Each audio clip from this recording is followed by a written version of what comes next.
Osea, azken finean, ez da bakarrik aurra, ez pertsona nola ikusten duzun. Osea, pertsona gai dela uste baduzu, zure harremana, pertsona horrekin lantzerakoan zure harremanak, edo sortuko dituzun harremanak,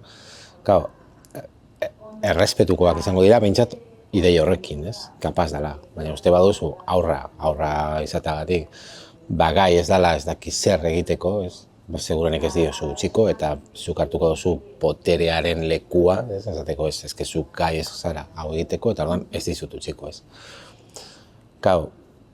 Ulertzen dozunean, aurrean dekozune pertsona hori, ez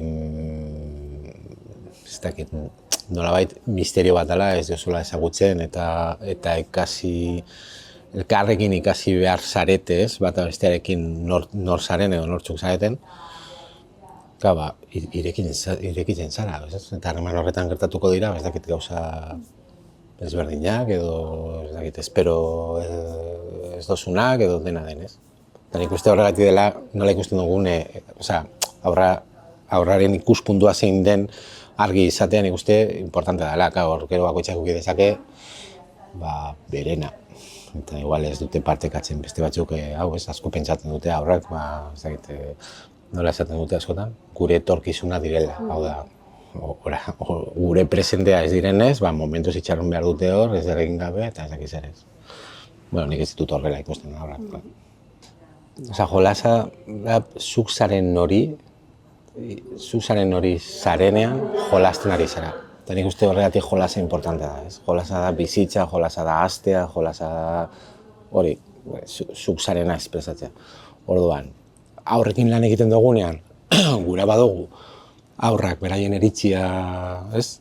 Adieraztea edo pentsatzen dutena esatea edo dena den, orduan sortzen beraiekin lanean gaudenean sortu behar ditugun lekuak jolasarako lekuak izan behar dira ere, non bakoitzak, kasu honetan aurrak ez, izan aldira sanak. Ni posible dela, ni uste dut posible dela, hori bai. Ni lortu egin dut, eta badaramat ja ez dakiti 30 urte, behar bada batzutan, behar batzukin, baina orokorrean ez. Zergatik, ingurukoa ez dago horretan laguntzen, alde batetik, gero aurren kontseiluak, kasu honetan aurren kontseiluak, egiten ditugun baldintzak ere, ez, baliabideen aldetik eta denbora aldetik eta ere ez dira hoberenak hori lortzeko, eta gero gu ere heldu bezala, zitzaile bezala, lan izugarria egin behar dugulako geurekin, geure buruekin, hori lortzeko. Eta nik uste, baina hori da parte interesantena, ez? Guk ikasten ari garela eta lantzen ari garela, eta, egunen batean igual, hobeagoak izango gara, hori lortzeko, baina momentuz.